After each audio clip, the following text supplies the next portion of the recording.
D'opinion, c'est RMC. Avec Hervé Gattegno. Bonjour Hervé. Bonjour. Le Patriot Act américain, on connaît, mais votre parti pris ce matin, la loi renseignement qui sera votée solennellement en dernière lecture à l'Assemblée aujourd'hui, enfin qui sera votée probablement, n'est pas le Patriot Act, c'est pire. Qu'est-ce qui vous fait dire cela?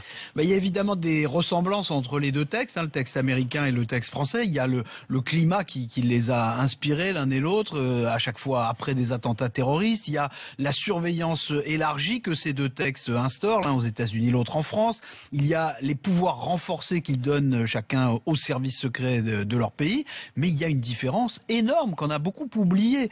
Aux États-Unis, la loi qui a été adoptée en 2001, après le 11 septembre, c'était un dispositif provisoire qui devait s'appliquer pendant 5 ans, un dispositif que le Congrès américain a renouvelé 2 fois.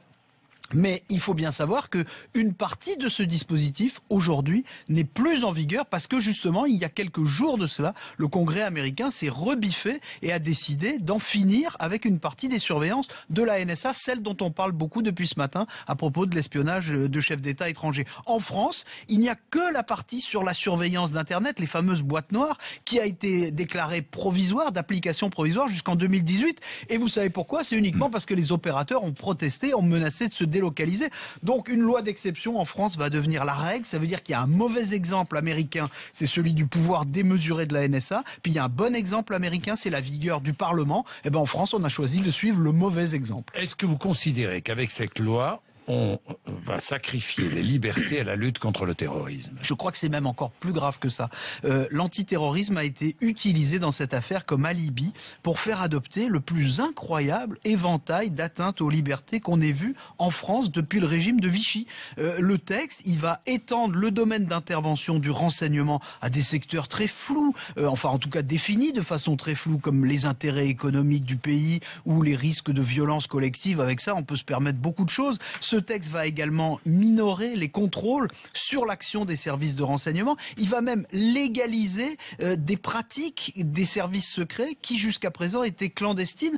Quand on légalise des pratiques clandestines, c'est le contraire d'un progrès démocratique. Au total, on a dit aux citoyens qu'on allait les protéger. Le résultat va permettre de les surveiller. François Hollande va saisir le Conseil constitutionnel. De nombreux élus vont signer un recours.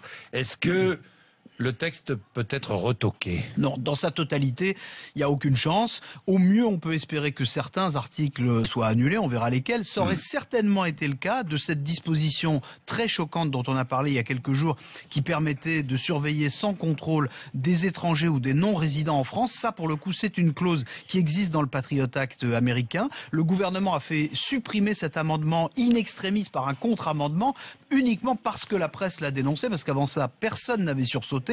Ce qui montre bien que, en fait, c'est l'esprit de cette loi qui est en cause. Sous couvert de défendre les libertés, on marginalise les contre-pouvoirs, donc on fait reculer les libertés. Alors c'est vrai qu'il y a eu des critiques, il y a eu des protestations à l'arrivée. La loi va être votée, elle va être votée par les socialistes et par la droite, dans une certaine résignation. Et ça, c'est vraiment désolant. Certains disent qu'il n'y a pas eu de débat. Mais ça fait des mois qu'on en parle quand même.